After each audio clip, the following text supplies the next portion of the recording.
This is Mez Blume, and I'm here to tell you about my newest book, Katie Watson and the Serpent Stone, Book 2 of the Katie Watson Mysteries in Time series. So in a nutshell, this book is obviously Katie's second adventure, and it finds her at the beginning pretty gloomy because she's got this secret that she can't share with anyone about her trip to Otterley Manor into the year 1606. And she's had to leave Sophia behind and Vagabond behind. She can't tell anybody about it because it would sound crazy. And so she thinks that that will be her last time traveling in time.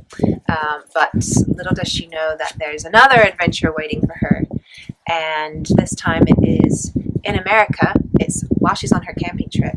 She and her cousin Imogen wind up going to the year 1828 and getting caught up in an adventure in Cherokee country. So think Native Americans and all kinds of wild, raucous, bow and arrow, fire and fun.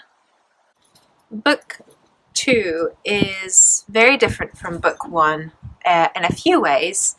First of all, Katie has her cousin with her when she goes back in time, so she's not all on her own. But she has a lot less help when she arrives in the past. In Book 1, pretty much right from the start, she kind of knew why she was back in time or who had brought her back in time. In this book, she really doesn't have a clue. So she's got to figure out, one, why is she there in the first place? Who's behind all this time travel malarkey? And two, a host of other problems involving her new Cherokee friends. So I think the dangers are a lot deeper. The mystery is a lot murkier. And I think this book is a lot more fun, actually, in a lot of ways. I hope you think so, too. So I chose to set this book in America for a few reasons. One being, I'm American. A lot of y'all hadn't heard my real Southern accent before, so this might come as a bit of a surprise. No, that's not really what I sound like. I wish. So I am American, and I wanted to sort of write an adventure set in the place where I grew up, having adventures. And also because I've grown up hearing about my Cherokee heritage, and it's something I was never very interested in until recently. But actually, it's so cool. There's so much, bless you, Hugo. There's so much to explore in Cherokee history, Cherokee culture, and Native American way of life, and I really, really wanted to set an adventure story in that setting. So yeah, it's a lot kind of more rugged and wild than the first book, which is set in prim and proper 17th century England, and I think that's a really nice change to Book 1. Oh, the research for this book was really exciting. So I learned so much about American history, particularly Cherokee history. I learned about a lot of the legends that are part of Cherokee culture, including the legend of the Uktena Stone, or the Serpent Stone, which you have to read the book to find out all about.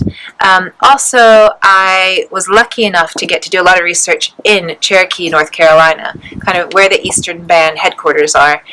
Also visited Tennessee last year, so I got to do a lot of on-site research and just sort of exploring the territory of the Cherokee where all of these events took place. So I learned a lot, and hopefully you will learn a lot too when you read the book. I think readers will love the wildness of this book. If you're like me and you love the forest and you love sort of imagining what it would be like to have to survive out in the woods and in a canoe and using things like blowguns. Hang on, I've got a blowgun with me. This is just a mini blowgun. Things like blowguns.